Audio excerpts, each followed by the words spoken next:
Right সিদ্ধান্ত নেবেন, 5টা বছর ভালো থাকবেন। একদিন ভুল সিদ্ধান্ত নেবেন, 5 বছর কান্নাকাটি করে কোনো ফায়দা হবে না। আমি পার্শ্ববর্তী ইউনিয়নের দায়িত্ব পালন করছি। আমি বলবো না আমি সবাইকে ভিজিডি টিসিবি রাস্তাঘাট করে দিতে পেরেছি। আপনি পার্শ্ববর্তী ইউনিয়নে আমার নাগরিকদের যারা আমাকে পছন্দ করে না তাদেরকেও জিজ্ঞাসা করবেন। যদি আমি কোনো কেলেঙ্কারিতে জড়াই, যদি কোনো লুটপাটে জড়াই, আপনাদের প্রতি আমার কোনো দাবি নেই, কিন্তু আমার শত্রু সাক্ষী দিবে ইনশাআল্লাহ। যারা আমাকে পছন্দ করে না তারাও একটা সাক্ষী দিবে, এই ছেলে অনেক কিছু করতে পারেনি কিন্তু অন্তত দুর্নীতিতে জড়ায়নি আল্লাহর মেহেরবানিতে, কোনো কেলেঙ্কারিতে জড়ায়নি আল্লাহর মেহেরবানিতে।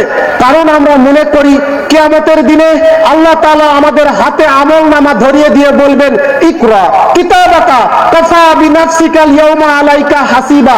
আল্লাহ কিয়ামতের দিন আমাদেরকে বলবেন, তুমি দুনিয়ার বুকে যা যা করে এসেছো, রাতের আধারে দিনের আলোতে মানুষকে ফাঁকি দিয়ে অথবা মানুষের সামনে যা যা করেছো আজকে তোমার সামনে আমি দিছি, তুমি পড়ো, ইকরা পাঠ করো কিতাবাকা, তোমার আমলটা তুমি আজকে পড়ো।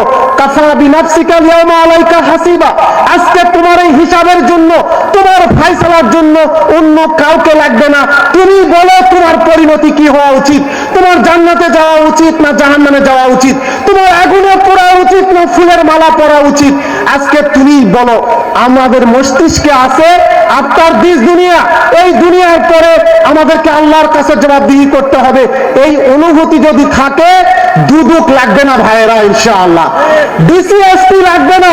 আল্লাহর মেহেরবানিতে আমরা আল্লাহকে হাজির নাজির জেনে আমরা এই দেশে আল্লাহর জন্য, মানুষের মুক্তির জন্য, দরিদ্রদের মুক্তির জন্য আমরা এই দেশকে গড়ে তুলবো ইনশাআল্লাহ।